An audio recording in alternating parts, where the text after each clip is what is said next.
আসসালামু আলাইকুম ভাই, ভালো আছেন? আপনার তো মরিচ গাছে মাশাআল্লাহ ভালো ডক আসছে। এটা কি জাতের মরিচ গাছ চাষ করতেছেন ভাইয়া?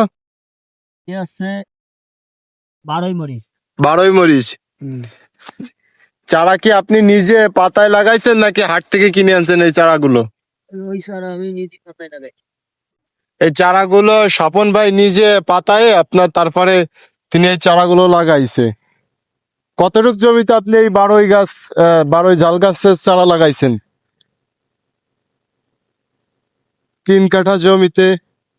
আগে পরে কি আপনার এই বিষয়ে অভিজ্ঞতা আছে ভাইয়া? বারোই কালের অভিজ্ঞতা আছে। জি।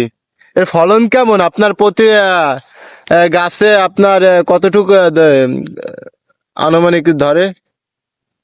ফলন খুব চাষবাসের উপরে নির্ভর করে। জি যত চাষ ভালো হবে তত ফলন ভালো হবে। জি চাষ খারাপ হবে ফলন খারাপ হবে। এই জঙ্গলের ভিতরে যদি থাকে, জি জঙ্গল পরিষ্কার করে যদি না করে, তাহলে কি হবে? না, এটা লাভজনক পেশা ভাইয়া। তাহলে সাধারণ যারা বেকার আছে তারা পরিচর্যা করতো, মনে করেন অনেক বেকার আছে প্রবাস থেকে আসছে তারা, হ্যাঁ আপনার উদ্যোক্তা হইতে চায়, বিভিন্ন কৃষি ক্ষেত খামার করতে চায়। এ বিষয়ে আপনি যদি কিছু বলতেন। ব্যবসায় লাভজনক যদি ভালোভাবে বুঝে করা যায়, জি। না বুঝে করলে লাভজনক না। তো আপনারা সবাই দেখলেন। একটার ভিতরে দুইটা ফসল এই যে আমার। জি জি এর ভিতরে দেখেন একটা পাশাপাশি ভাই পেঁয়াজও আছে। এই পেঁয়াজ গুলো এখন সংগ্রহ করে চারা হিসাবে রাখে দেবে, পরবর্তীতে এই গুটিগুলো লাগাবে, আপনার এই জায়গায় লাগাবে। তো আমার ভাইয়ের জন্য সবাই দোয়া করবেন।